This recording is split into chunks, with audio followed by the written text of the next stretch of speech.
We want fair treatment. We want to be psychologically safe in the workplace. All forms of bullying and abuse can do significant neurological scarring to the brain. A journalism career I had built for more than 30 years after rising to the top of my profession, all of it was taken away from me.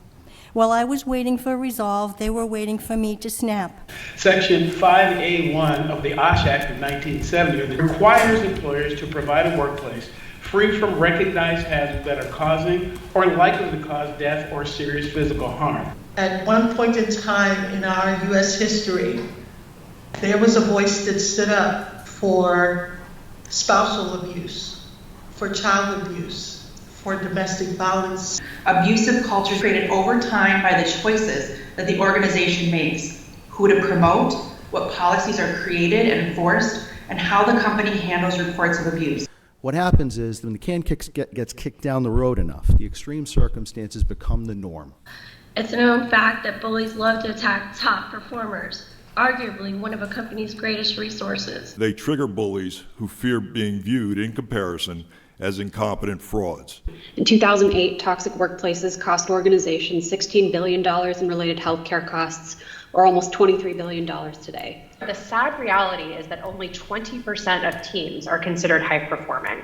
Employment policies need to have effective deterrence, clear and fair procedures, timely pathways, and accountability. By enacting laws to provide accountability for psychological harm, we will witness more preventative measures by employers to stop such treatment for those circumstances that do not get adequately addressed. Too many women are forced to tolerate bullying in the workplace because the rent is past due, because the electricity shut off, because the oil tank is empty, because the car payment is late, because there are young mouths to feed at home, or because there are aging parents to care for. There is no adequate remedy. And we don't have a law that protects us and enables us to go forward and have a legal basis on which to make complaints against those who are much more powerful than us. Vulnerable workers such as immigrants and undocumented workers are the most unprotected in terms of workplace violations such as wage theft, sexual harassment, discrimination, and psychological abuse. Acknowledge and recognize the abuse that people with disabilities, women of color, people of color, and 2S LGBTQ individuals experience at work every day. People are looking for the economic case here to be made. As you're looking at a number of women of color who are being excluded from participating in the workforce and in the economy. It is people of color, particularly women of color, who are affected the most. According to a study in Forbes, 1 in 3 professional women of color are ready to leave the workplace next year. Authorities attempt in-person intimidation because they can later invent something to counterbalance the target's recollection. Institutions also find any opportunity to minimize or dismiss written complaints, to claim ignorance and avoid reporting responsibilities. Those in power designed this system to maintain their power. It's not a fluke that CEO pay increased by almost 1,500% since 1978, nearly 400 times as much as a typical worker, while some multi-billion-dollar companies sign their workers up for social service benefits, not livable wages. Over the past decade, we have witnessed 18 workplace mass shootings. A third were subjected to relentless humiliation, harassment, and unmanageable workloads. The factors the shooters claim played a role in pushing them to the brink. Nothing unlawful had happened, and so no remedial action was required, and the abuse continued unabated. This issue is personal to me, as I nearly ended my life in March 2014 after leaving several leadership positions after being asked to do things that were unethical, abusive behavior, verbal and physical, and actions that violated my personal rights.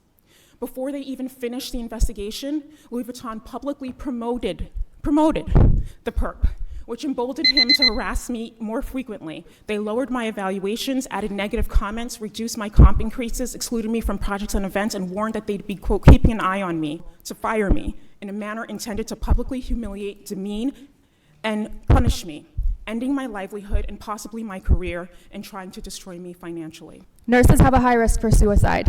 We're smart enough to know how to die efficiently. We have access to all of the supplies. We know exactly what to say, not to get Baker acted.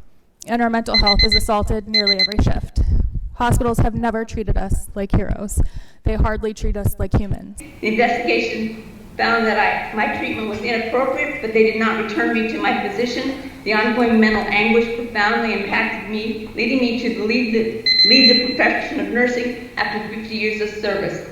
Healthcare systems operating under a business model, fearful of litigations at every step, have resorted to creating a culture where the leaders design a system of silence, grant informal powers to everyone willing to show blind obedience, cultivates a culture routinely generating poor patient care.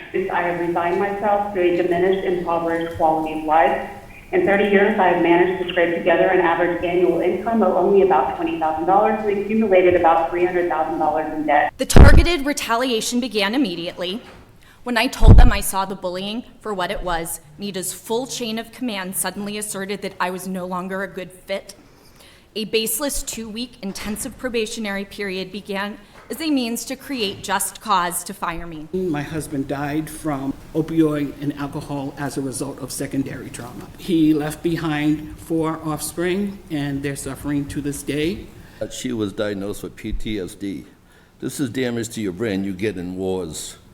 She got it going to work and doing her job. I calculated I would have made about $200,000 tax money for income tax.